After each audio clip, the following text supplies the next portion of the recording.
Welcome to Rajith home cook. பூண்டு குழம்பு, garlic கறி. பூண்டு குழம்பு செய்கிறதுக்கு என்ன வேணும் பார்க்கலாம். பூண்டு நல்லா பெரிய பூண்டு தான்.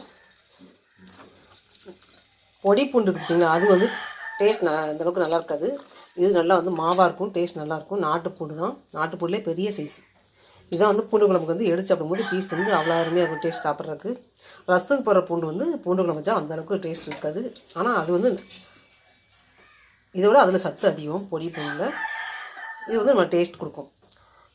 200 கிராம் சின்ன வெங்காயம், 150 கிராம் கருவேப்பிலை, வெந்தயம் 1 ஸ்பூன் ஃபுல்லாக எடுத்துக்கலாம். வெந்தயம் கடுகு தேவையான அளவு நம்ம எப்பயும் போட வந்தீங்கன்னா கடுகு அந்த அளவுக்கு இருக்கலாம். தக்காளி 150 தக்காளி, 3 முருங்கைக்காய். இதுக்கு முருங்கைக்காய் தான் டேஸ்ட் கொடுக்கும். புளி இந்த அளவுக்கு போடும். தக்காளி 150 கிராம் போடுறோம்னா புளி இந்த அளவுக்கு போடும். உப்பு தேவையான அளவு, குழம்பு மிளகாய் பொடி ஒரு 3 ஸ்பூன் இல்லை 4 ஸ்பூன் போட்டுக்கலாம். இந்த ஸ்பூனுக்கு மிளகாத்தல் இது எப்படி ஆச்சுங்கன்னா 600 மிளகாத்தல், 50 விரல் மஞ்சள், 50 சோம்பு, 150 மிளகு, 100 சீரகம். இந்த அளவுக்கு அளவு அப்படி அரைச்ச குழம்புலாம் அப்படி தான். இது ஒரு 4 ஸ்பூன் இல்லை 3 ஸ்பூன் போட்டுக்கலாம். ஃபஸ்ட்டு பூண்டு அதில் வதக்கி விட்டுலாம். நல்லெண்ணெய், கடுகு, வெந்தயம் சத்தவளை போட்டுடலாம்.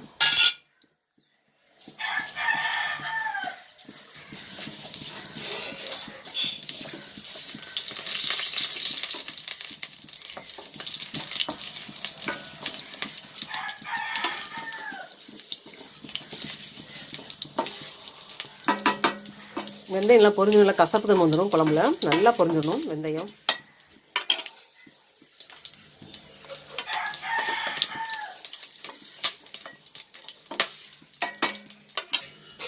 வெங்காயம், கருவேப்பிலை, பூண்டு,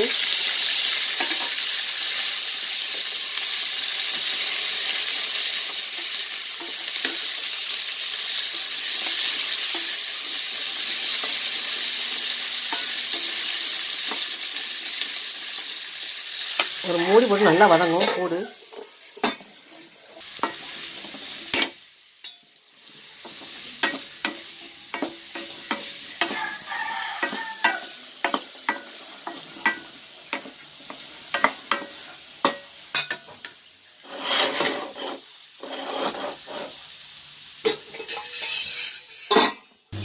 தக்காளி,